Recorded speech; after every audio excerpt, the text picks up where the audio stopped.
Hi, Pounder fans. Jason here. I forgot to turn this off from yesterday. Welcome to trivia. Whoopsie daisy. Not the most ideal start. Thank you for coming. Welcome to American Revolutionary Trivia. This is the time where people start rolling in, and I stall a little bit so people can show up. I'm a little bit disjointed for some reason. I don't know why. Well, I do know why. Well, I'll be honest with you. I was playing a game of Risk on my phone, and then all of a sudden I went, holy moly, I'm supposed to be upstairs. I apologize for that. I'm not seeing anyone pop in quite yet, though I do believe we are live. So, here I am stalling. There we go. People popping in all of a sudden. Welcome to the team. Let me know you are here so that I can start asking the questions and I know who to wait for an answer. For anyone whose first time it is coming to trivia, we got a bunch of questions lined up. We're going to pop over to a website where we'll work together on some things, pop back over, do more questions. Then we have a big grand finale that absolutely everyone in the whole wide world does enjoy. Thank you so much for coming. Like I said, I am kind of stalling until someone tells me they're here.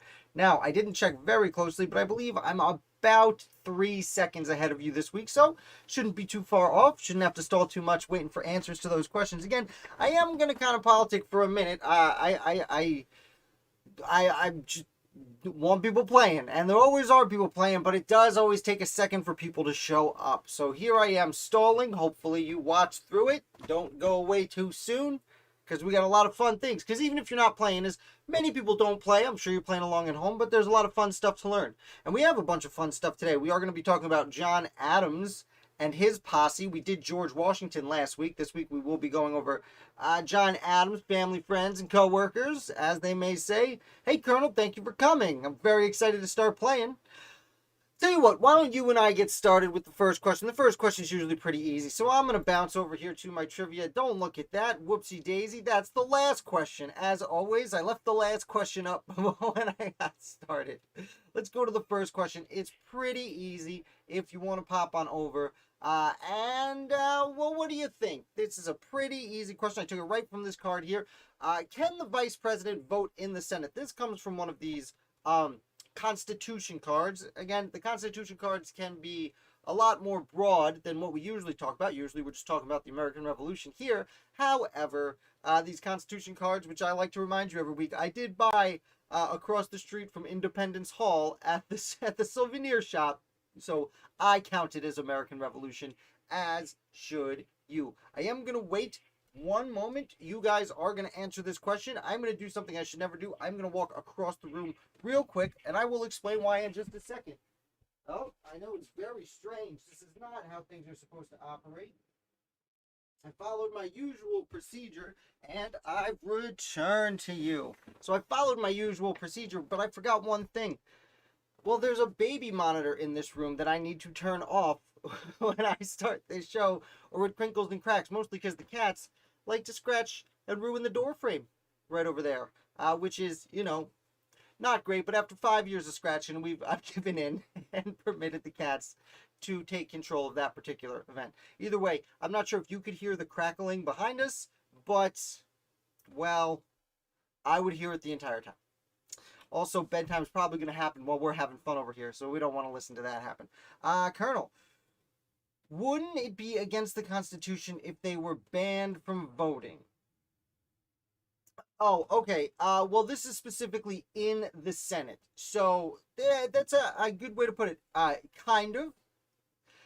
The president. Anyone popping in? Let us know you're here. We just started. First question. We start off easy with the easier questions. So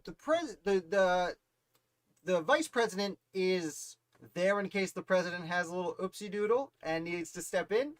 But primarily, the vice president oversees the Senate.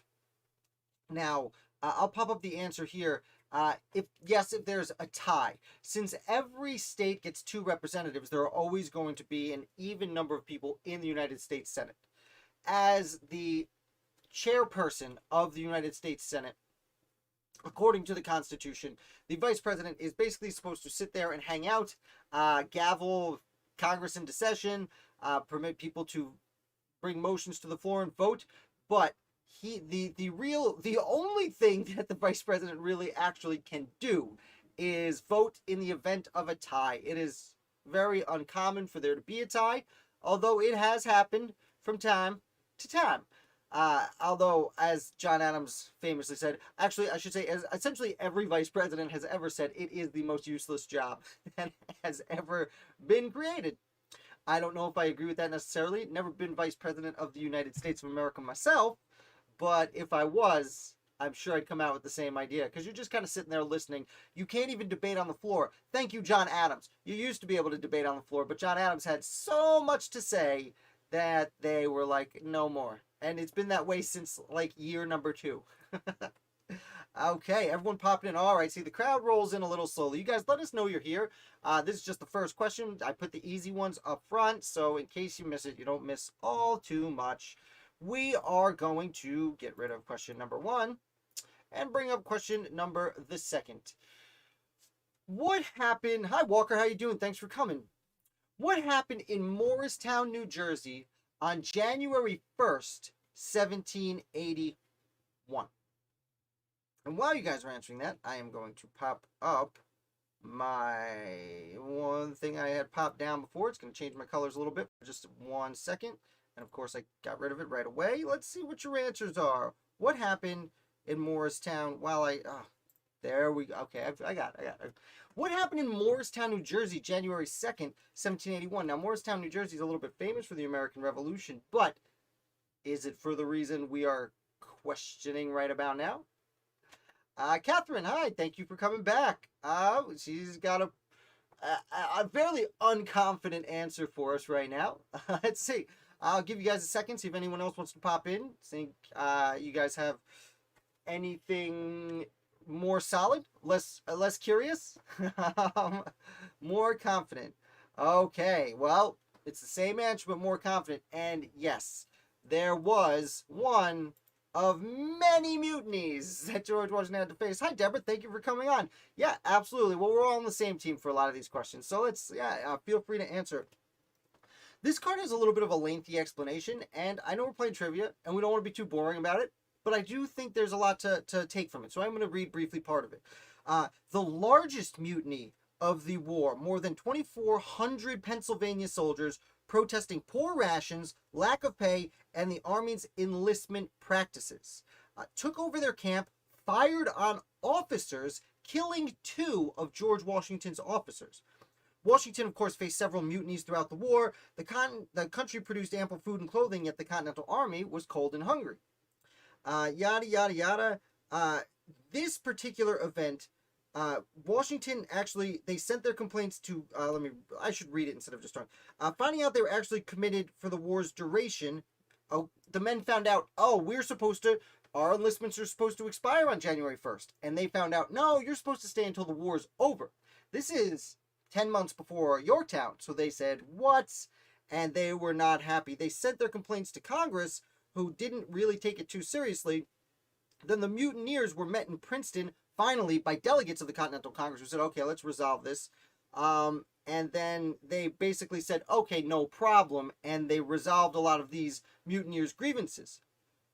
And then 19 days later, the New Jersey line said, oh, you're going to let Pennsylvania have their way, but we're getting the raw end of the deal here. And they mutinied. And that time, Washington said, okay, we're all done with this. He demanded that they all surrender, and he executed 2 of their leaders. Not a super fun fact about Washington. Although necessary, it could very easily be argued to run an army at that day and age was when mutiny happened in this nature. Okay, if every line of every state is going to start mutinying, we have to put a stop to it. And Washington most certainly did. Interestingly enough, Pennsylvania line would mutiny again in 1783 after the war was over, fearing many similar things and that they wouldn't be paid. And short story long, as we've discussed not too long ago, because the Pennsylvania Line Mutiny of 1783 in Philadelphia at the floor of the Continental Congress, who, like, literally they're lucky Hamilton was a member of the Congress, because he came out front and said, hey, guys, remember me? I was a hero at Yorktown. And they were like, yeah, Alex, what's up, man? Alexander Hamilton basically said, hey, give us till tomorrow, okay? We'll figure this out. And then the mutineers said, okay, and left.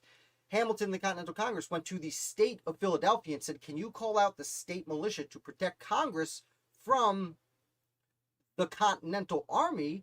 And Pennsylvania said, no, first of all, we don't think that state militia is going to fight the Continental Army. And second of all, they're not super happy with us either. And third of all, there was arguments between Pennsylvania and the Continental Congress. So the Continental Congress fled Philadelphia, and that's why they bounced around for a little while and end up in New York and were not in Philadelphia during several years of the 1780s. And actually is arguably the reason that Washington, D.C. was created as a federal district, so that the federal government had total policing power over that district, as opposed to the Continental Congress, who were in Pennsylvania, who had policing power over Philadelphia. And I've gotten a little off track. That's okay. Let's see. The most gruesome scene in turn, if I might add. Oh, yeah, that is hard to watch. Oh, Walker, you don't have to redact your messages. We're all good here. Let's see. Your dad slept through that scene. That's pretty funny. All right, let's continue with trivia. I've held you guys up long enough. Let's see. Question the third, and this comes from this game card. It is Heroes of the Revolution. And this question I will have to add some caveats to, but whose last words were, "I only regret that I have but one life to lose for my country"? It is a very famous line. I have abbreviated a little bit because the full question makes it a little bit too obvious. Let's see. Oh, we got answers right away. Jesse White, thank you so much for playing. And Colonel coming through. Colonel is, you're all right. It's an earlier question. It's a pretty easy question. It is Nathan Hale. That, yes, as the people are saying, you got to take this with a giant grain of salt. He probably did not say exactly this. He gave a short speech and was executed I don't know how to say it, bravely. He took his fate bravely, by everyone there accounted for. But he did speak for about a minute or so. Now, the truth is, this particular line comes from Cato's letters, which had been written about 60 years before the American Revolution. And it spoke very much to the same ideals that the revolutionaries were speaking. It talked some trash about certain leaders of Britain a few decades earlier. And it was probably accredited to Nathan Hale by his college buddy, Benjamin Talmadge, who many of you may know went on to correct the issues that the not-so-great spies were facing in the early days of the war. They were very close friends, and Talmadge was super, of course, very upset when his friend died. And this probably is the one who attributed to him that particular line, though the sentiment remains. It also says in the question, before he was hanged, which I feel like you guys got this right away. Adding before he was hanged was just too easy. Too much too soon. Turn was lit. That's right, dude. Question the next. Okay, I'll read my translation. What award, originally called the Badge of Merit, was created by George Washington himself? What award that George Washington called the Badge of Merit is still around and was created, as I said, by George Washington? I repeat myself. I am about 3 to 4 seconds ahead of you guys, so I have to stall a little bit between me asking the question and seeing your answers. Catherine, someone told me once that Ben is the one that let Nathan hang, so I was confused. Ben Talmadge? I do not believe that's the, I see a few answers coming in. Give another second, see if anyone else puts answers in. That let Nathan hang. No, that's not true. Benjamin Talmadge was not involved with the spy ring until about at least a year after Nathan Hale was hanged. Basically, Washington put the feelers out for some spies. Hale was one of the first people to volunteer. Hale goes down to New York, is found out almost immediately. He is hanged, which it's hanged and not hung.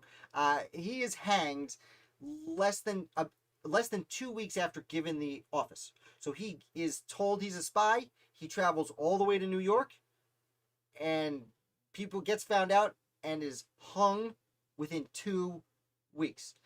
Washington learns pretty quick he needs to be better about his espionage tactics, and it's first it goes to a General Scott, who was a brigadier general in the Continental Army, and then Scott eventually leaves the army, and then Benjamin Talmadge is brought in as head of intelligence.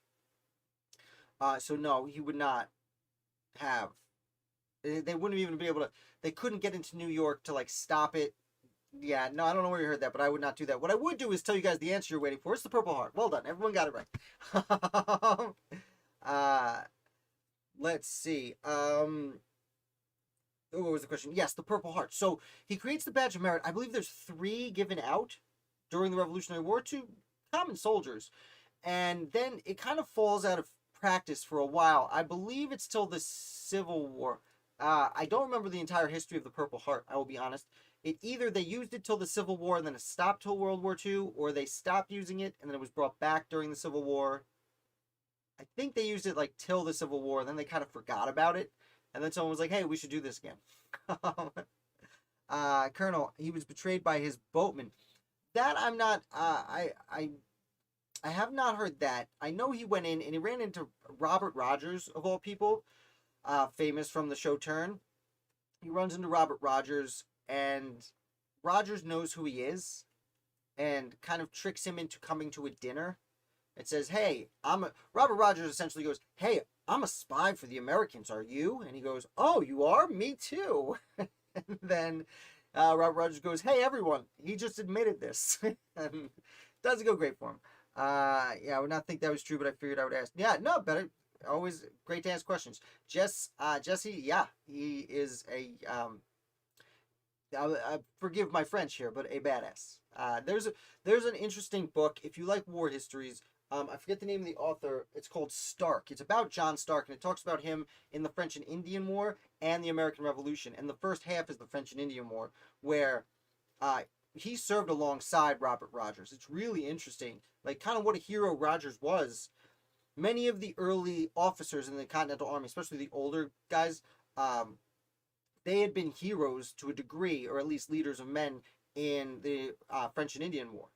And Robert Rogers is one of these people, and it's a little surprising he doesn't become a patriot, but he kind of, Rogers is like, who's paying me more? And Britain said they were paying more, so interesting. I should do a whole video on, I should probably do a video on Robert Rogers. Maybe look for that in the future. He deserves one. But yes, the Purple Heart. Okay. I'll tell you what, why don't we bounce over and do our fun little internet game. And today we are doing, Sergeant William Brown of the Connecticut Regiment, 2 recipients of the Badge of Merit. Oh, thank you so much, Colonel. There we go, 2 of them. I believe there was a 3rd one, but I'm not criticizing you. Thank you so much for helping us. We're all going to play together now. If you guys want to hit like while you're here, it is the greatest favor you can do. A young man like myself, who is not very young anymore. We are going to talk about Johnny A. And what we are doing, thank you for the like. We are going to name key politicians and other notable figures of the John Adams presidency. We have 5 minutes to do so. So there's 16 sections, but you see these numbers here. It means there's more than one correct answer. If we just get one of those correct answers, it'll fill in the whole thing. So I am going to hit play quiz when someone tosses me an answer to one of these questions. I'll read through them to make sure you guys know. The first one, who was president when John Adams was president? So if anyone, whenever I see someone, again, I'm about 3 or 4 seconds ahead of you, so I wait to hit play until I see one of you guys give me an answer. Whoever knows who was president when John Adams was president, and Catherine coming in with the correct answer. John Adams was certainly president when he was president. Ooh, we got ambassadors too, probably because his son, John Quincy Adams, was over in Prussia. Jefferson was his vice president. Who was president pro tempore of the House? We need president pro tempore of the Senate. We need a Speaker of the House. Who was John Adams' Secretary of State? His Secretary of Treasury, 2 correct answers. Secretary of the Navy, we discussed recently, a position John Adams created, not George Washington. We're looking for Attorney General. Secretary to the President. Ooh, that's going to be a tough one. Chief Justice of the Supreme Court during the John Adams administration would be an excellent thing for you to answer. There are 3 Chief Okay. 2 Chief Justices and 3 judicial appointments. First Lady and First Family. So if you know the names of his spouse or any of his children, and I think for they're looking for first names because we already typed in the last name Adams. All right, well, Jesse with Hamilton. Let's see. Whammy, he does come in. Oh, I skipped that. A senior officer of the United States Army. That is correct. Clay, that's a great guess. No, he's not. he's not a correct answer. Clay was still a young man at this point, wouldn't quite have graduated college, though he was studying under George Wythe, another American founder at the time. He would, although Kentucky was a state at this point, so it's not the crazy answer. Abigail. There we go. Okay, so Abigail was a correct answer, as was that. John Adams Jr. Well, John Quincy Adams, he usually goes by, though you could call him a junior. There's also a Charles who dies like right before Jeff Adams leaves his presidency. It's the saddest story in the world. I have the article on my website if you want to check it out. I think I've made a video about it too. It's a real tearjerker. Let's see. We need a secretary. John Adams, secretary. We're looking for justices of the Supreme Court. Come on, team. We know some justices of the Supreme Court. One of those names is actually on screen right now. We also have a Secretary of State, which would be a correct answer. If you get that really big, I'd say, during the American founding, arguably the most important Chief Justice in American history. There it is. Jesse White, getting the answer. Marshall. He was... Oh, what's going on here? There it is. Marshall. Yes, there he is. He was already on screen as an ambassador. He was Secretary of State. And a Chief Justice. Interestingly, Pickering. Pickering is going to be... No, you are close, Colonel. It's not Pickering. It does start with a P.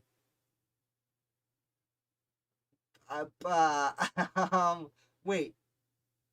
Pickering. Oh, I'm sorry. Yes, he was Secretary of State, but he popped up with John Marshall. So yes, you were right. That's why I was confused. Yes, Deborah Lee, Charles Lee, not that Charles Lee, the Attorney General Charles Lee. Great answer. We're looking for a Secretary of War.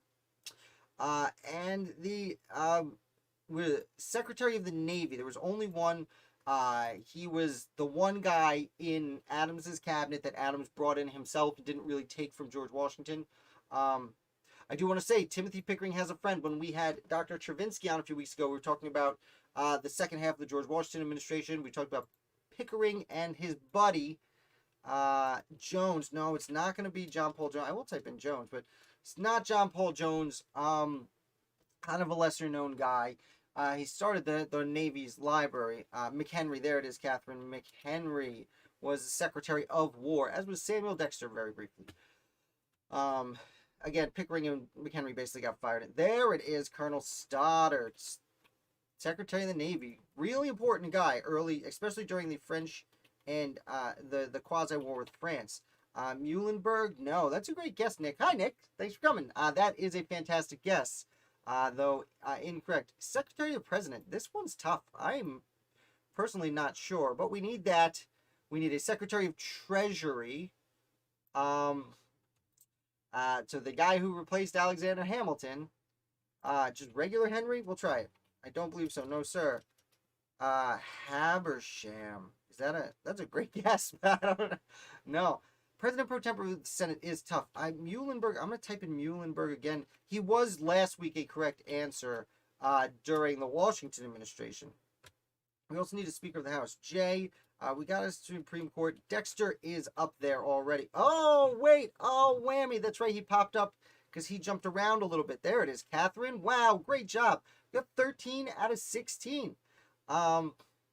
Let's see, President pro tempore, it's more than one a year some years. So we got William Bradford, Jacob Reed, Theodore Sedgwick, really important person, proved there was no slavery in Massachusetts. John Lawrence, James Ross, Livermore, that's a name we do every week. Uriah Tracy, John Eager Howard, and James Hillhouse, fun name. A lot of Federalists in this administration. We missed Speaker of the House too, excuse me, Theodore Sedgwick. I didn't realize he was a President pro tempore of the Senate and then became Speaker of the House?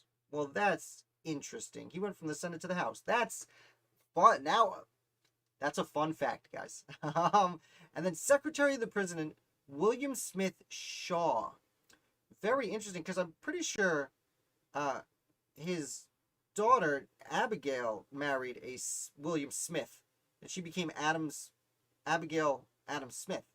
But that's a different guy. Well, that's more fun facts. More fun facts for us. Let's pop back over to the trivia here. This is the question from before. George Washington came up with the Purple Heart. You're tuning in a little bit late. Now you know. If you didn't know, now you know. Let's do another question. What was Paul Revere's profession? Now, the card I got here, and by the way, guys, really impressive answers over here. Some of these names, getting Stoddard and Dexter, like I said, Muhlenberg was a great guess because he was just before Adams in that position. Excuse me. This actually, the card here gives several answers. I thought that was a little bit too easy. I see blacksmith. I see Deborah saying silversmith, implying there is a difference. Barry for Secretary of Navy. Stoddard was the Secretary of Navy. That was really close with John Adams. Okay. No, not to digress, but Sergeant Daniel Bissell was the third one of the badge of merit. Thank you so much, Colonel. Thank you for adding to the conversation. I really appreciate that. And most of the answers coming in is silversmith. Now, Jesse, I can see why you would say blacksmith. The jobs are essentially the same. It's just about the metal you are working with. To be fair to you, Paul Revere was known to work with many metals. He was best known as a silversmith, and that's one of the reasons he kind of hobnobbed in a little bit more elite circles than you would expect your average artisan to hobnob in, because he made silver. And when you're buying spoons that are made of silver instead of iron, you get to know the people. Well, most people would have bought silver spoons, but he would be selling like jewelry and more weighty, figuratively and literally weighty products to the people of Boston. Also, I do want to note, Revere is famous for going on these little rides that he would take, many rides, not just the one. And then he doesn't do too much during the war. But after the war, he ends up becoming an early kind of proponent of the Industrial Revolution in Massachusetts, which starts right as the Revolutionary War is essentially ending and the Constitution is being created. He, for example, hired a bunch of artisans to work for him, and he created several different products that were not products, but parts and pieces of products that were essentially almost interchangeable. It wasn't assembly line interchangeable like we have now, but it was pretty much interchangeable, so they could fix things instead of totally replace them. Paul Revere's later life is super interesting. Go to Liberty & Co. and get the Paul Revere and Sons Foundry shirt. It's amazing. I would accept copysmith and courier as a profession. He wasn't jack of all trades. Misfit, I am going to push back on courier as a profession, though. I don't think he was ever actually paid for it. He may have been reimbursed for his costs, especially when he traveled to Philadelphia, of all places, during the First Continental Congress, changing the direction of the First Continental Congress. But I don't know if courier was something he would call himself. Let's move on to this. I love where you're going with it, though. Let's move on to the next question. Again, we're talking about heroes of the American Revolution is the theme of this section. In what two ways did Haym Salomon aid the war effort? Now, Haym Salomon, I actually adjusted this card a little bit because it gave away his major role. But Haym Salomon is one of many Jewish founding fathers. He's usually called the Jewish founding father, although that's not necessarily fair to David Franks and several other people who certainly not only helped with the revolution, but served in the war and in the army. It's fascinating, the position of Jews in the American Revolution, because they were such an extremely small portion of the community, but the total number, there was like 2.5 million people, if you include enslaved persons, in the colonies during the American Revolution, and about 2,000 Jews out of 2.5 million. But there's like a huge number of Jews that actually help push the war. And before we get into anti-Semitism, just so you know, anti-Semitism has been around forever, obviously. But modern anti-Semitism comes around because of in about 1815, the Battle of Waterloo. Really starts modern anti-Semitism, as opposed to just poisoning the well and being heathens, and actually the whole running the banks thing. That is from the Rothschilds family, and that has not happened yet during the American Revolution. So, for those of you who want to be anti-Semitic, get it right. That's all I'm saying. Not that I'm promoting that. I am myself Jewish, so now you know if you are anti-Semitic, you can leave now. Let's see. Got a motorcycle riding through. Okay, we've got two answers here. We have Misfit saying, wasn't he a spy living behind enemy lines? And Catherine saying he was a prime financier. And I did, Jesse. Thank you very much. Yeah, if we're going to be anti-Semitic, at least get it right. You are both right. He was a financier and a spy. So he was a fairly wealthy Jewish dude living in New York City, one of the easier places to live in the entire world at the time for a Jewish person. Um, Other than the Ottoman Empire in the Middle East, which back then was very nice to all religions. Things have changed. He was a fairly wealthy guy, but he was spying for the Patriots right off the bat. He was basically, the attitude was like, well, the British aren't going to think a Jewish person is going to risk being a spy. He was found out pretty quickly, about the same time Nathan Hale was. He was actually put in a prison on a prison ship. He is able, because he is wealthy, to bribe his German captors, because he was being held by the Hessian soldiers. He was able to bribe them to let him escape, which he did. Now, he suffers from this disease. He catches a disease from his treatment and suffers from it for the rest of his life and dies almost immediately after the war ends. But he goes and joins Robert Morris and Gouverneur Morris, unrelated, but the two major financiers of the revolution. He's like the number 3 guy when it comes to paying for the Revolutionary War.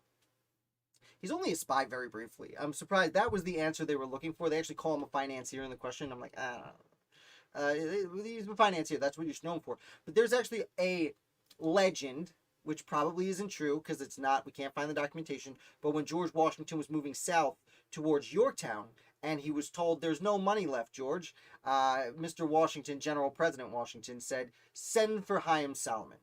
Now, again, this did not happen. This is one of those legends that has grown over time, but Washington did communicate heavily with Solomon, and he was looked at as one of the prime, because he leaves New York and goes to Philadelphia. And he's like, well, I lost all my money, but how about I help you, Robert Morris and Gouverneur Morris, unrelated, how about I help you pay for this war? I know a lot about finances, and he was. He was one of several people whose brilliant economic knowledge and understanding, which most of us can't compare to, helped pay for the war, even though, as we know, it was every state was heavily in debt, as was the Continental Congress after the war, but he managed to make everyone think it was being paid for. Just a really fun character of the Revolution. So, thank you for humoring me for a second. Let's get back to the questions. This one is a little bit better known. Again, heroes of the Revolution. We're talking about heroes of the American Revolution. Who led the defense of Lake Champlain during the Battle of Valcour Island? I will actually read you the full one. Who led a failed but brave defense of Lake Champlain in what became known as the Battle of Valcour Island? Wasn't he the guy on turn that got the smoke in the tent? I'm having trouble remembering that scene, actually. It's been about a year since I watched Turn. I need to do my annual review of that and the John Adams miniseries. I am having a lot of difficulty remembering the smoke in the tent. I feel like I would remember Haym Salomon. He's one of those early people when I first started studying the Revolution I stumbled onto that really led me to this life I live now on the internet decades ago. I'm just going to sip my water real quick. All right, I see some answers. Benedict Arnold. Again, we're talking about heroes right now. We're talking about American heroes. I'm going to give you another 5 or 6 seconds, see if anyone else wants to pop in.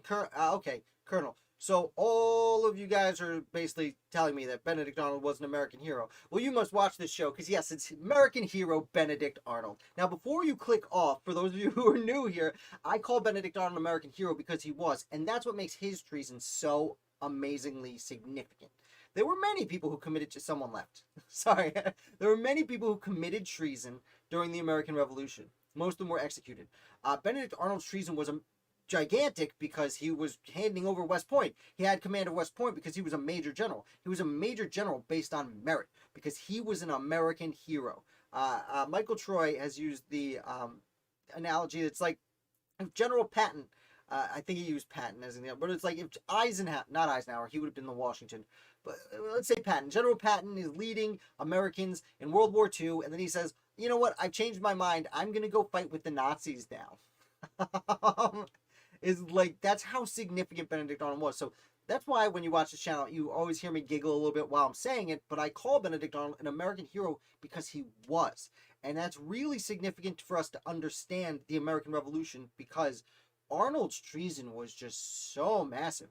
He was the favorite general of all the soldiers.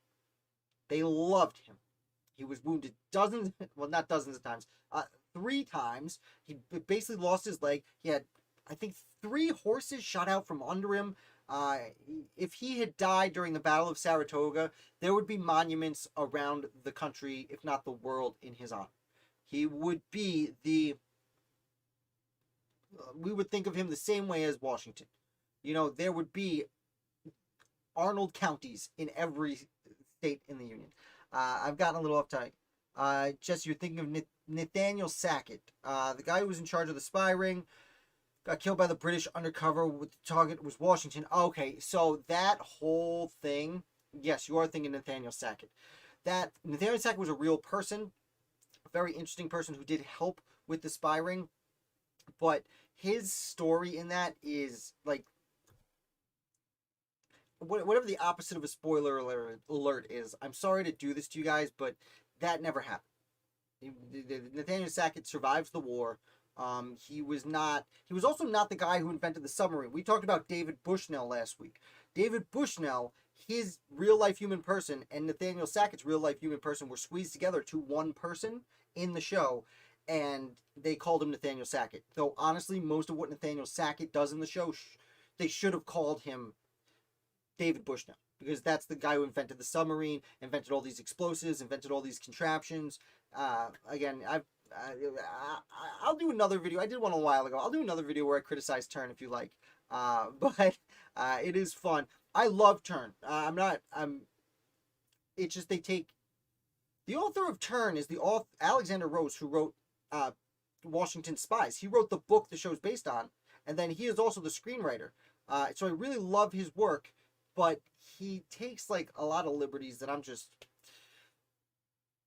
you don't really need to. It's such an exciting story in the first place. There's certain things like when he's growing cabbage, Woodhull actually grew potatoes, but for TV purposes, they made it cabbage because cabbage grows above ground and you can see it. I don't care about that. That's great. Fine. Make it more engaging. It is based on reality. But a lot of the stuff, oh man, I don't even want to get into it. Please do. Oh, okay. Oh, Deborah, read the book first. The book is right. That's what makes me so frustrated. It's the same guy who wrote this great book takes certain liberties with the show. I understand some of it. Yes, please. I want to rant on the Sons of Liberty and John Adams miniseries. Okay. Sons of Liberty is the TV show. I haven't actually watched that yet. I'm sorry. That was me biting my nails, not eating corn. Maybe it was turnips. Oh, you might be right, Colonel. It's something underground. And like I said, it's so insignificant what he actually grew. You know what I mean? It doesn't bother me at all. But yeah, I can do that. Maybe I'll do it over the weekend. You guys seem to like to pop into live videos on Sundays, so maybe this I'm gonna hate it. Don't say that.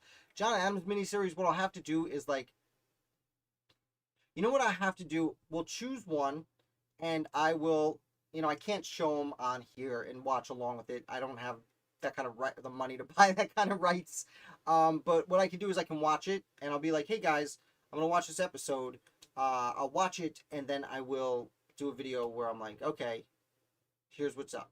Because yeah, if we do, okay, Sons of Liberty, I'll check that out.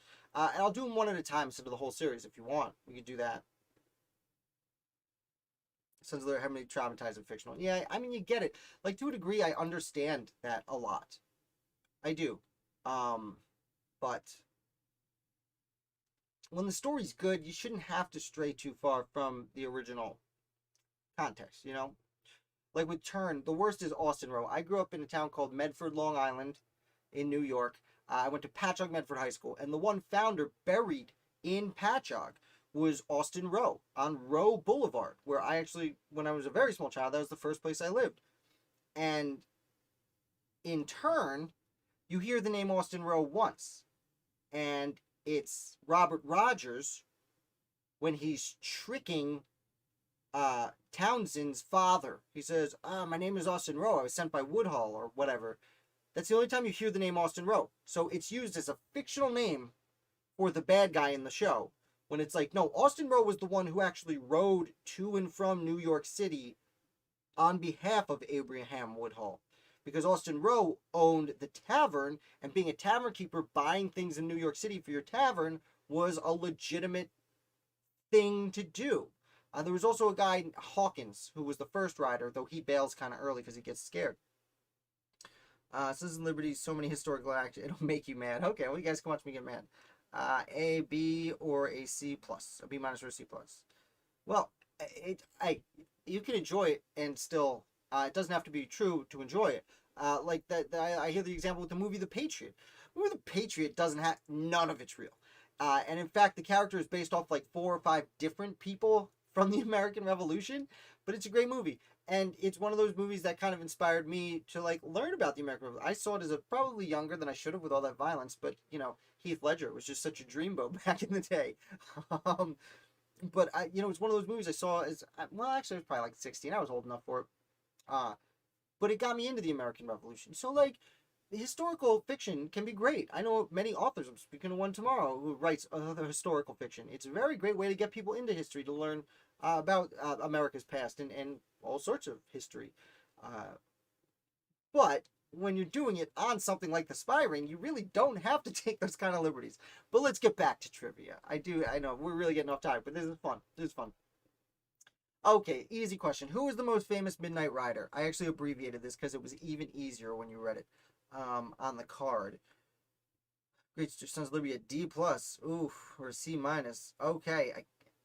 Okay, Misfit. Well, thank you. Thank you for your honesty. It's hard to be honest in the face of adversity, and I appreciate that. It's okay if some people like it, some people don't. You don't have to. Ashley's here. What's up, Ashley? Thanks for coming by. Yeah. Yeah, Nick, The Patriot's an awesome movie, man. Heath Ledger, what a dreamboat. I'm bringing back the phrase dreamboat. You're all right. It was Paul Revere. I think the question was even easier if I read it. The night before the war started, many writers helped colonists, blah, blah, blah, blah. Who was the most famous writer that night? I'm surprised it was on the scholar side and not the easy one question. Paul Revere. Yes, everyone. A great job on the Paul Revere. Now, we are going to bounce back over here to our, what question number is it? Uh-oh, I went too fast. Yes, it's another one of these Constitution cards. Again, the Constitution cards aren't exactly American Revolution. They could really be from any point in time in American history. I bought them across the street from Independence Hall in the gift shop. So, I consider American Revolution trivia. The 24th Amendment prohibits poll taxes in federal elections. Does it also prohibit them in state elections? Whammy, whammy, whammy. Ludington. Oh, thank you for saying that, Catherine. I forgot. I was going to ask on it additionally to the Paul Revere question. Can you guys shout out any other not so famous Midnight Riders? There are a lot of them. A lot of them. Does it prohibit in state elections? All right, we got 2 yeses. Is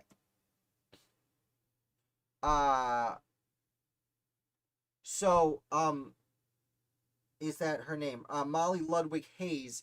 So Molly Ludwig Hayes was one of several women who was a Molly pitcher. And she's not famous for Midnight Ride. She's famous for, she was bringing water to soldiers on the field, I think at the Battle of Monmouth. And then her husband dies, and she takes over his cannon. So she's one of the few women to actually fight in the war.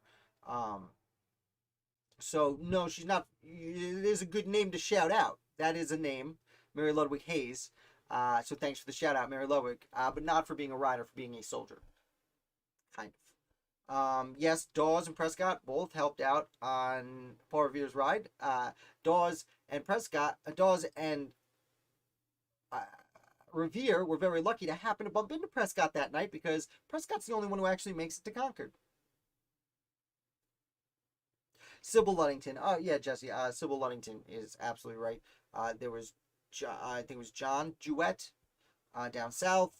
Mary, you know what? I will pull up the list while we're talking here. I do see 2 people saying, I'm waiting to see if anyone else has an answer for this particular question on screen right now. I'm going to pull this over here and type in on my own website, Rider, because hopefully it just pulls up the all the titles of the Midnight Riders, and we'll see. No one else giving me answers here. So I'm going to pop up. Yeah, everyone is wrong. Everyone is wrong. No. It prohibits them in federal elections, but state elections are left up to the state level. However, while the 24th Amendment applies only to federal elections, the Supreme Court in Harper v. Virginia Board of Elections in 1966 decided that discrimination based on economic status violated the, quote, equal protection clause of the 14th Amendment. As a result, poll taxes are no longer permitted in either federal or state tax. So, the 24th Amendment itself does not ban it anywhere, but letting people vote based on how much money they have is illegal. Liberty Kids, yeah, dude. I have that wrapped up. I haven't opened it yet. Okay, so we got, as far as riders go, Kate Barry down in the South. We talked about Prescott and Paul Revere did a ton of rides. Sybil Luddington. Israel Bissell is the one who took the Lexington alarm to Philadelphia. He got on his horse and rode from Boston to Philadelphia saying, there's a war now. Hey, everyone. And he stopped along the way in all those states to let people know. He's the reason that much of the militia of like Connecticut ends up going up and New York sends a little bit. We got Jack Jouett, who told Thomas Jefferson, hey, run away. The British are here. Let's see. Postmaster. There's other ones, and I'm not. Christopher Leffingwell, I believe, did a. Oh no, he was a Candyman. I'm not popping up too many, but we don't want to get too off topic. Man, there's a lot of articles. Let's continue with one last question. Oh, it's already after 9. Oh man, we're gonna run a little late today, guys. I hope you're ready. Question number the 10th. How many countries was Britain at war with during the American Revolution? This is a fun question. Not so easy. And I do want to note that yes, the United States counts as one of those nations. Just in case, because they didn't recognize the United States as a nation, so it's questionable. All right, let's see. Okay, we have Jesse's coming in with 4, maybe. Deborah, 3, 4. Who do you guys think? Who do you guys think they were at war with?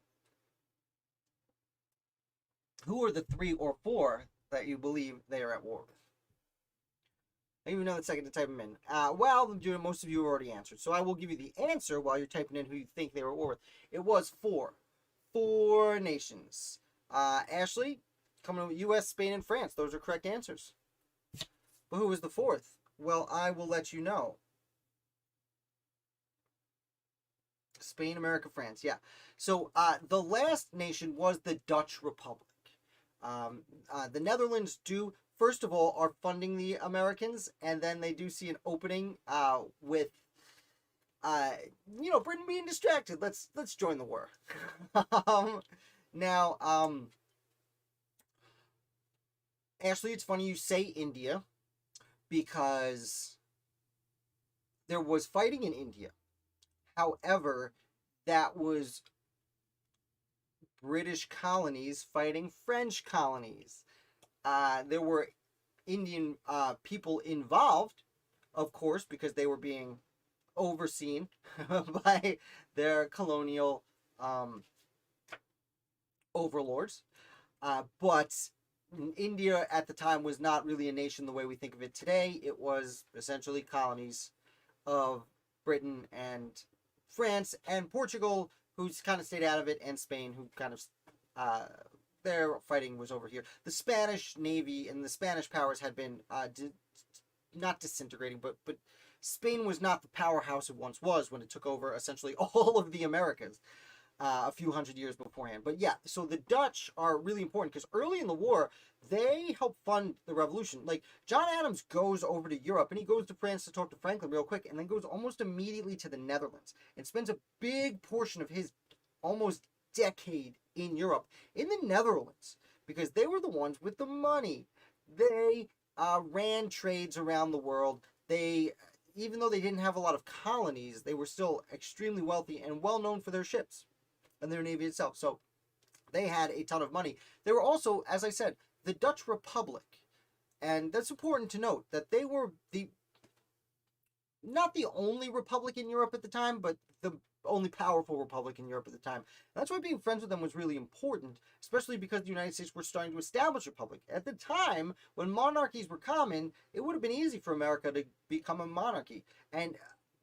But in many ways, they used the Dutch Republic as a model. And it's interesting, when you read the Federalist and Anti-Federalist papers, they both reference the Dutch Republic. Usually the Anti-Federalists are saying, hey, look, it doesn't work unless... It can't work in a place this big. The Netherlands is very small, so it works there. And the Federalists were saying, well, no, the Netherlands are very powerful. They're very wealthy, and it seems to work. So everyone claimed the Netherlands at the American founding. I got some questions here. Isn't there a scene in the show, maybe the John Adams miniseries, where someone, maybe Franklin, is talking to the Dutch about joining the war?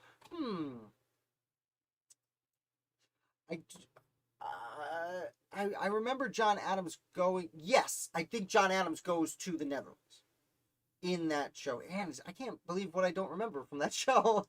I know he goes to meet the king, which did happen. John Adams was the first American to meet the king as an American. I think there is... He has like a little meeting in the Netherlands, but it's real brief. Do we thank John Adams on getting the Dutch to finances? But yeah, John Adams largely. Now, I will note that Henry Lawrence, father of the now famous John Lawrence from the Broadway play Hamilton, Henry Lawrence, who was a former president of the Continental Congress, actually goes over and negotiates with the Netherlands also.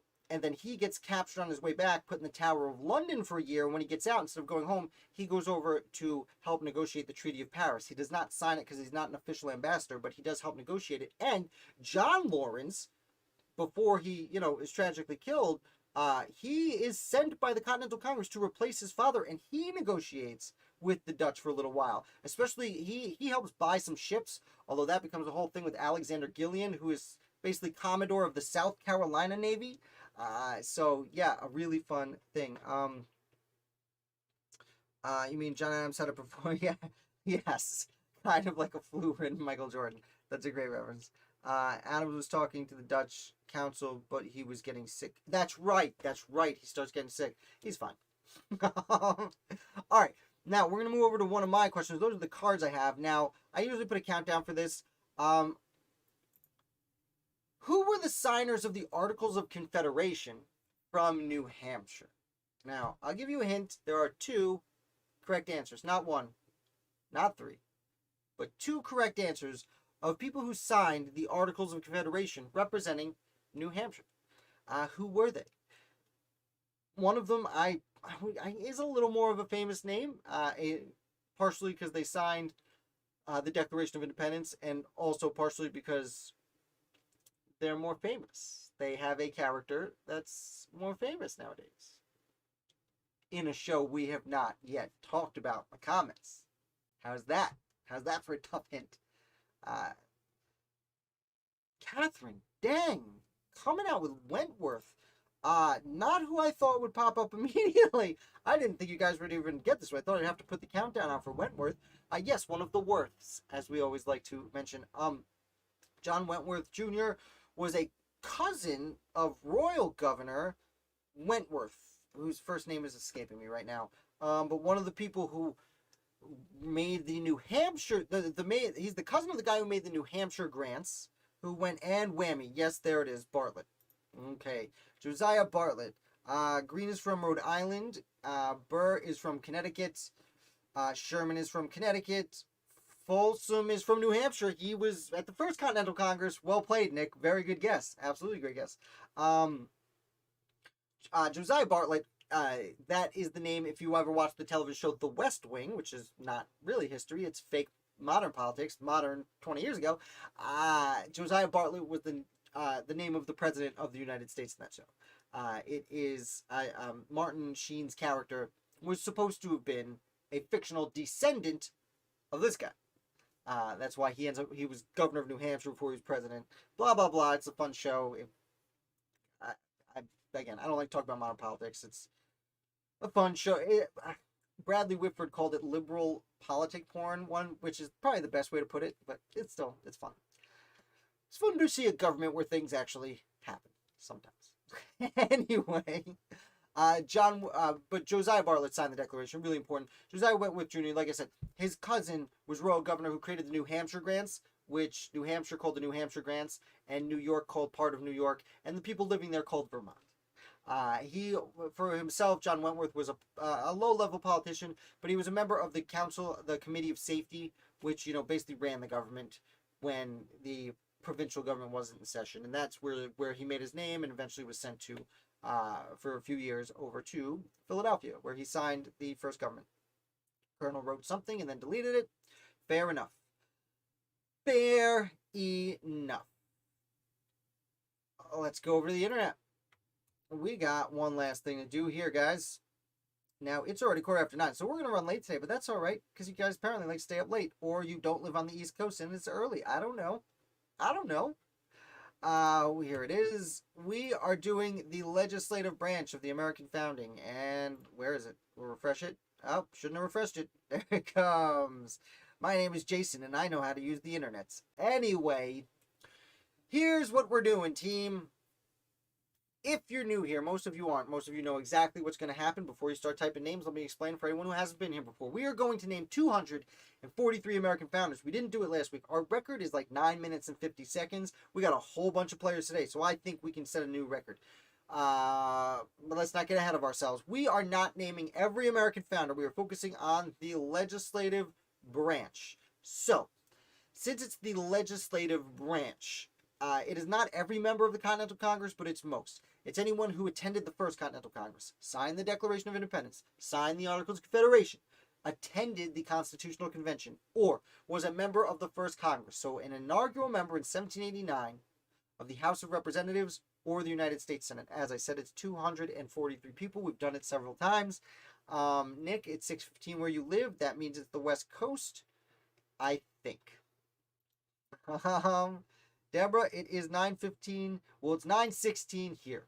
So that's because time elapses. I'm going to take one sip of this water because I'm about to type my little fingers off while we rock through this. Take a sip of water, and then we're going to get going.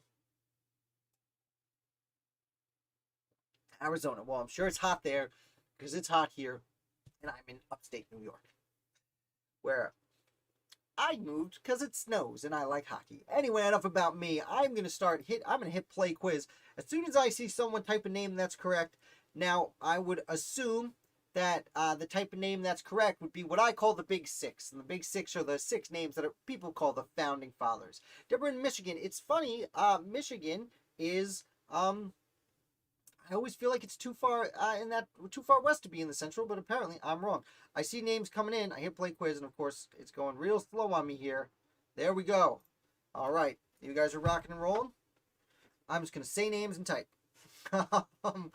Washington, Hamilton, Adams, Monroe. Not one of the Big Six, but a correct answer. Jefferson. We just did Adams. Rush, Madison, Franklin. All right, got him. Jay, Lee, Dickinson. Great. Probably number 7. Livingston.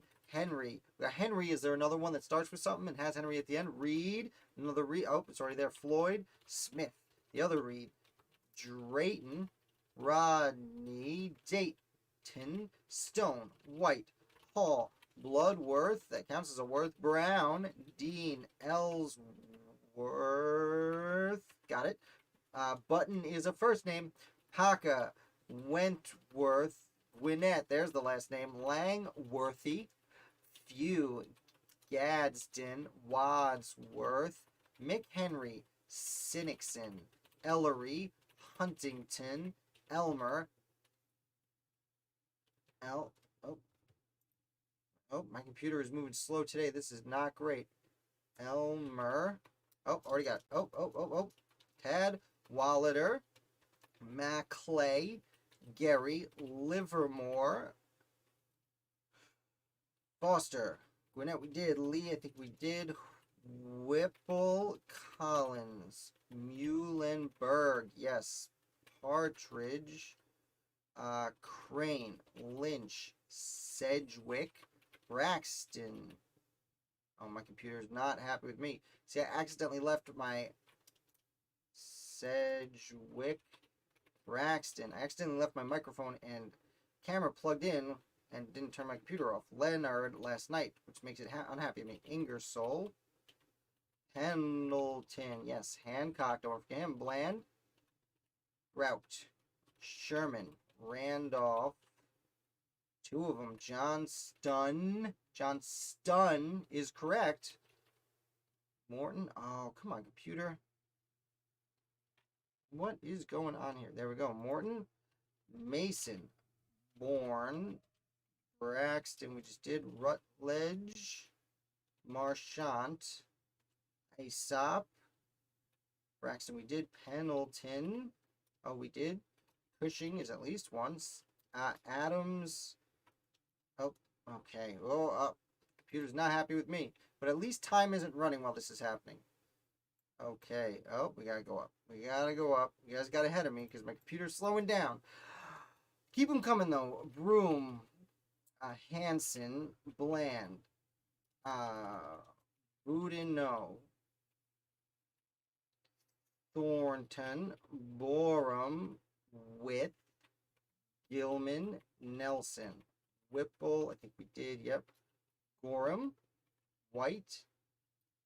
We do White already? Okay. Patterson. Sini. Grayson. Conti. Coles. All right. Conti Coles. Okay. Bannister. Johnson. Morris. Harrison. Page. Lewis. Gorham. Up, just did Gorham. That's all right. Payne. We do. Young. Nope. That's a nice try. Muhlenberg. Oh, we did Muhlenberg. Because I have to sound it out when I spell it. Dwayne. Harvey. Dana. Jackson. Thomas. Blair. Oh, this is frustrating how it keeps going slow. But it's okay. Because we're not losing time. Blair. Got it. Dyer. Giles. Madison. I think we did Madison. That's all right. Better to say twice. Van Dyke. Nice. Okay. Madison Van Dyke. Okay. Go back up. Let's see. Biddle. Dyer. Oh, we did Dyer. Giles. I think we just did. Oh, okay. Biddle. Galloway. Harvey. Did we do that? Yes. Bird. No, he comes around just a little bit later. Davy. Vining. House. Oh, Houston. Oops, give it away. Harvey, we did. Humphreys. Carroll is at least one. Houston. Rhodes. Houston. Or Hudson. Sorry. Oh, Hudson. Harnett. Hughes. All right, Hughes Lewis. Oh. All right, Clark. Oh, I'm really embarrassed, guys. My computer's not happy with me today. Clark. Oh, I guess it counted. Chase. Ross. Hayward. Gunn. Yates. Holton. Hosmer. Lansing. Folsom. Huntington. Must have done Huntington. Lovell. Baldwin. Sullivan. Hanson. Just done Hanson. Hancock, we did. Reed, we did. That's all right. Nelson, I think we did. Cadwallader, did. Reed, we did. Otis shouldn't be on here, but he is because he's that important. Reed, Otis. Okay, scrolling down. Robert Joe. Van Rensselaer. Oh man, this computer's really not happy today. Makes a lot of it. Rensselaer, just so you know, it's A-E-R at the end there. Pendleton, I think we did. That's okay. Rutledge, we also did. That's all right. Reeds, we did. Clymer, I don't think we did. Randolph, it's all right. We did. Butler. Oh, nope, spelled right. Butler. Floyd. I think we did right at the beginning. Yep. Hall. Hart. Not do. Hart. Well played, Ashley. Walker. Grayson, we did. Harrison. Oh, must have done. Rush, we did early. Livingston. Don't want to forget those Livingston. I guess we didn't forget the Livingstons, but either way, we tried it. Rush, Livingston. Let's see. Brown. Oh, I guess we did Brown, Witherspoon, Parker, Schuyler. Man, I can't spell today. Computer hates me. Okay. What is going on here? Just a Schuyler. Moore, Collins. So we did Collins, Dewar, Griffin, Fitzsimmons. Ingersoll we did. Izzard, McHenry. We must have done Mifflin, Hanson. Oh, we did. Dean, I think we did. That's all right. Hooper, Hopkins, Hopkins' son, Hawkins, Williams, Williams' son, Morton. Oh, we must have done Morton.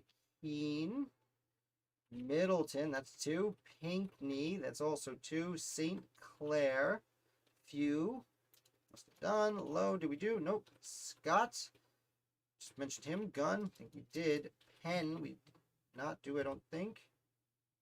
Oh man, I caught up to you guys. My computer's still giving me trouble. At least it gives you guys the opportunity to get a little ahead. Okay. Penn. Okay, did it. Jennifer. Klingon. Matthews. Tucker. Thatcher. Strong. Maclay. Did we do? I think we did, yeah. Sedgwick. I think we did. That's right. Trumbull. Good one. Trumbull. Clymer. Telfair. Where was I? Lost where I was. Oh, Sturgis. Blair. Did Blair. That's all right. Goodhue. Bannister. I love that name, Goodhue. Because hue was like a color, right? So it's like pleasant color. Goodhue. Spate. Pierce. Ames. Dalton. Andy Dalton. Leonard. Not Andy Dalton. Walton. Aesop. I think we did. Oh. Go back. Go back. Oh, man. Come on, computer. You got Dana. Did. Martin. There it is. King. Don't forget Rufus King. Ash. Mercer. Okay. Gadsden. I think we did. That's right. Lawrence. Absolutely. Schuyler. We did. Jackson. Yes. Yes, we did that. Lawrence. Lauren? Nope. Okay. Yes, we did. Gale. Benson. Sylvester. Pinckney. I think we got. That's okay. Hathorne.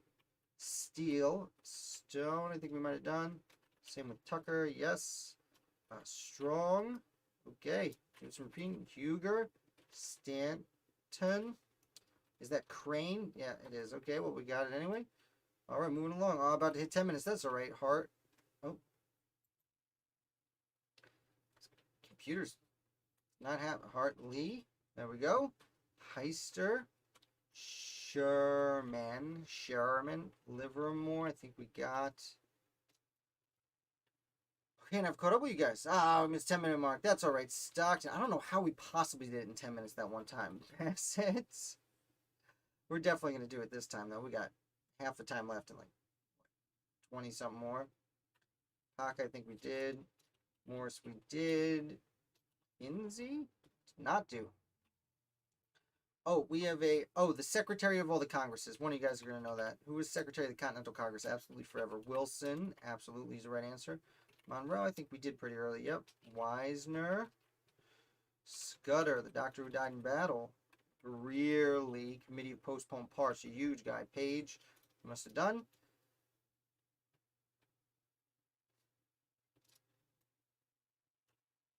Again, computer being a real turd right now. Bedford. Parker. Patterson. We did Goldsboro. We did not do. Lynch is 2 correct answers, I think. Which we must have already done. Tillman, Rodney, must have done. Ramsey, Chase, did we do? We did. Ross, I think we got. Partridge, I think we did. Yep. Taylor, Mercer, I think we got. Smith, yep. Martin, I think we got. Thornton. Tell you what, let me read through. Oh, the Secretary of the Congresses. Win Coop. Who was the Secretary of the Congress? I love this guy. The only guy with John Hancock to sign the original declaration. Also, a Constitutional Convention delegate from Virginia. Of course, scrolling down has made my computer mad at me again.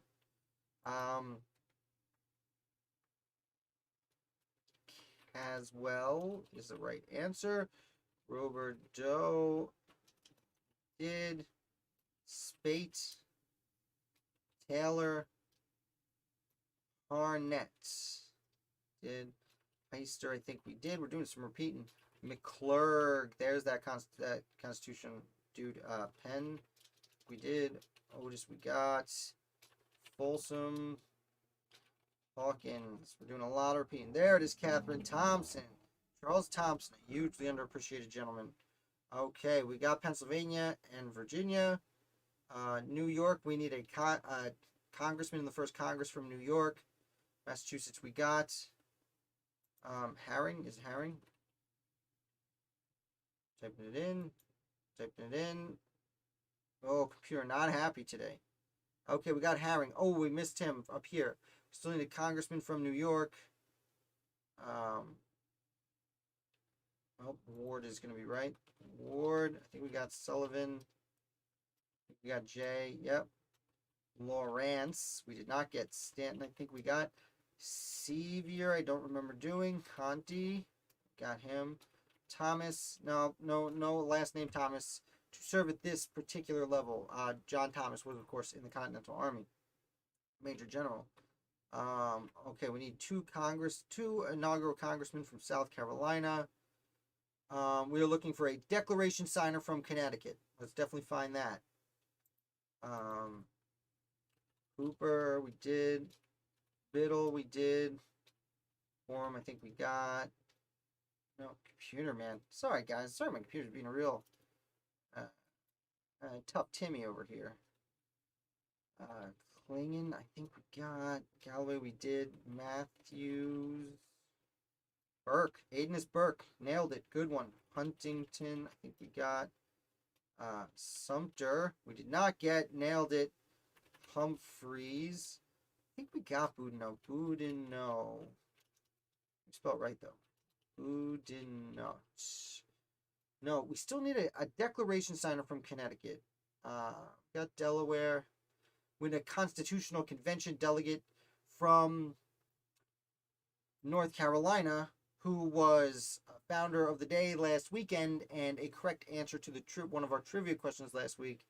Also a founder of Tennessee, if that helps. Meaning I talked about him yesterday in the live wrap-up for a long time. Gadsden, I think we got. Computer's being a wonky William. Catherine Livingstone, it is Blount. Is the person I was referencing. Blount. Middleton, we did that family. Walcott, there it is. There's that declaration signer from Connecticut. Ooh, New Hampshire. Ugh. Okay. One of the guys we just talked about signed the Declaration and Articles of Confederation. We just talked about him. Is the West Wing. So, yeah, get that right. Bland, I think we got. Someone get that right. Nick D is not a name, and I will not accept that answer. Okay, we also have a Constitutional Convention delegate from New Hampshire, senator in the first Congress.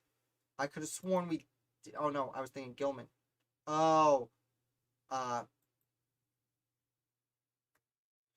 pretty sure he went to the first Continental Congress, too. Langdon, there it is. And Bartlett, yes, those are the answers. If my computer wants to type them in. Langdon... Bartlett. Oh, it does. The clock does speed up to make it. Well, that's not cool. All right, we need a senator in the first Congress from New Hampshire. Sini? No. Muhlenberg. We did. I did it a few times, yeah. So we need a senator for... Oh, we need one person. We need a senator from New Hampshire. Thornton. Nope, he is already up there. Baldwin. Nope. A United States senator. One of two. With John Langdon from New Hampshire. Wingate? Whoa, Payne Wingate. Nailed it. Nailed it. What a fun time. Now, like we didn't break the 10-minute mark, which I don't know how we even did. Granted, my computer was kind of screwing us the whole time, although to be fair, I think it bought us some time. Still, excuse me. A really impressive endeavor, if you ask me. Thank you guys so much for watching. I had a lot of fun. We ran a little bit over today, but that's okay. We're having fun here. It's Friday night, and we're having a party. Thank you guys for coming. If you guys have any recommendations for what you might want from trivia, let me know. I'm on all the social medias. You can email me. Everything's linked in the description below. At least I think it is. I just reused the trivia descriptions. It's definitely linked in all my regular videos. So if it's not down there right now, go find it, or just type in Founder of the Day on any social media or anything. Colonel, we did redeem ourselves. We did pretty terrible last week, but it was only like 3 people, so that's okay. It's better with a lot of people. I'll put some thought into reviewing some of those American Revolution shows. It's a thought I've had in the past. Like I said, I can't play it here, but maybe I'll like put the video on here, like silent, like I'll listen to it in headphones, so I'll watch it and talk about it as it goes. I could do like I did it once with the Hamilton play, where I did like a countdown at the beginning, 3, 2, 1, start the show. You really have to be there at the beginning for that to happen, though. Computer trying to cheat. At least it's cheating on our behalf, Nick. You guys are awesome. This is just a ton of fun. I don't have a link here, but we do have the Discord page. It kind of fell out of use a little bit, and that's on me. I wasn't using it nearly as much as I should, but it is fun. It is a good opportunity to do fun stuff. I'm always open-minded. I want to make this channel as much fun so we can learn together as much as we can. So any recommendations you have, like, please feel free to let me know. It's, excuse me, we have a fairly small community here, but that gives us more of an opportunity to do what we want. So let me know what you're thinking. I am all ears. I am going to go. It has been a few hours. I do actually want to get a little bit more work done before the night is over. Shoot at least another video, doing at least another Founder of the Day. So thank you so much for watching. I will leave you with John Adams. Yeah, Colonel, post on the Discord, please. I will leave you with John Adams's. You know what? Before I go, I'll pull up the Discord here. Again, it's my fault. I haven't been nearly as active. I don't know a lot about Discord, so I'd really like to use it better. And it won't let me post a link. Oh, don't switch, because I plugged in my audio device. I am going to post a link real quick down here for anyone who's not in there but is interested. It's always doing fun things, actually, with a historically a very bad sign for England. Our American Revolution meme section is actually a lot of fun, so you guys might really like that. Got it. Invite people, copy, link. I'll pop it up in here. Just click that link and go ahead in. I think you have to sign in with like an email, make a password and username, and then kind of like our old little, excuse me, joking over here. It's our own little community. We have our own server, so it's kind of like a social media account, but just for Founder of the Day. If that interests you, come on over. I will try and be way more active over there because I have it on my phone. I just never know what to say, so I'll just start saying random stuff and see how you guys react. I am gonna bounce. Thank you guys so much for watching and playing. I will leave you with John Adams's one of his properties, and that is Peacefield.